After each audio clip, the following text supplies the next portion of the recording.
जयप्रकाश जी कांग्रेस सांसद हमारे साथ इस बीच जुड़ गए हैं। सर स्वागत है आपका जनता टीवी पर। धन्यवाद। सर मोदी सरकार का ये जो बजट आज पेश हुआ है 2024 किस तरीके से आप देखते हैं, क्योंकि अभी तक जो प्रतिक्रियाएं आ रही थी तमाम बीजेपी सांसदों की, उनका कहना है कि इससे अच्छा बजट हो नहीं सकता। महिलाओं के लिए, युवाओं के लिए, नौकरी पेशा लोगों के लिए पूरा जो बजट है वो बैलेंस्ड बजट पेश किया गया है। किसान का इसमें कुछ नहीं दिया जी किसान की जो सब्सिडी देनी चाहिए थी वो नहीं दी। जी ओल्ड पेंशन स्कीम देश का कर्मचारी लागू कराना चाहता था, न्यू पेंशन स्कीम को भी बीच में डाल दिया। जी पहले चर्चा थी कि हम न्यू पेंशन स्कीम बंद करके ओल्ड पेंशन स्कीम लागू करेंगे। अब उसको बोले कमेटी की रिपोर्ट आई, अब उसमें रिव्यू करेंगे। तो यानी कि ये बजट तो सारा बिहार के लिए। जी जयप्रकाश जी, मैं वरुण गोयल बोल रहा हूँ। मुझे ये बताएं कि बिहार को और आंध्र प्रदेश को सौगातें दी गई हैं, लेकिन सरकार कह रही है कि सबके लिए कुछ ना कुछ है। आपको दिखाई दे रहा है कुछ ना कुछ? हरियाणा को तो कुछ दिखाई दिया नहीं भाई।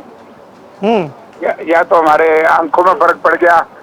नहीं, हरियाणा को कुछ नहीं दिया। हरियाणा के साथ धोखा हुआ है किसान को। हरियाणा के कृषि प्रधान प्रदेश है, किसान को कुछ नहीं दिया गया। जहाँ तक पीएमजीएसवाई का सवाल है, पीएमजीएसवाई में भी अपनी मर्जी से देते, उसमें बहुत ठगी है। हमारी टैक्स रिजीम में बदलाव किया है, कह रहे हैं 17,500 रुपए का फायदा हर मिडिल क्लास को मिलेगा।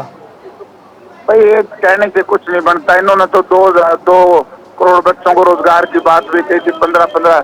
ये सारा का सारा एक पलंदा है, तो कागजों का कुछ नहीं इसमें।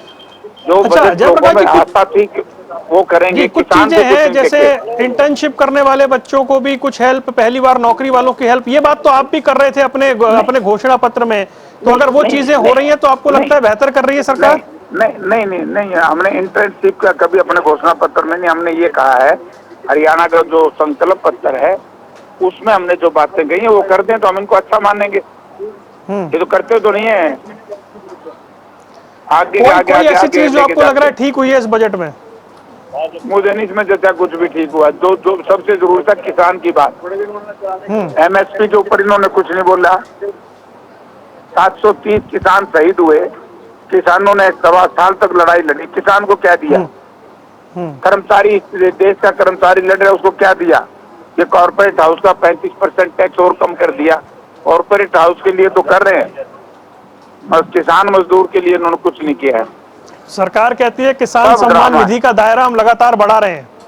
अरे भैया, किसान सम्मान निधि की जो चर्चा करते हैं, डीजल कितना बढ़ा दिया, पेट्रोल के दाम कितने बढ़ गए। क्रूड ऑयल पूरी दुनिया में सबसे नीचे पायदान पे और सबसे महंगा डीजल यहाँ पे किसान को दिया जा रहा है। जितना इनका किसान निधि योजना है उतना तो 2 ड्राम में पीछे पूरे हो जाए हमारे।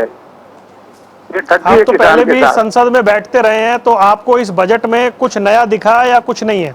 जब ही तो तकलीफ हुई है। पहला बजट पेश हुआ, मैंने देखा बड़ा दुखदायी बजट है। किसान को कुछ नहीं दिया, हरियाणा को कुछ नहीं दिया, नौजवान को कुछ नहीं दिया। इससे महंगाई बढ़ेगी, बेरोजगारी तो बढ़ी हुई है। नहीं डाला किसी पे? बोझ क्या डालेंगे, खाद डालेंगे। मौत कर दी ना, 5-7 घरानों की दुबाइश कर दी।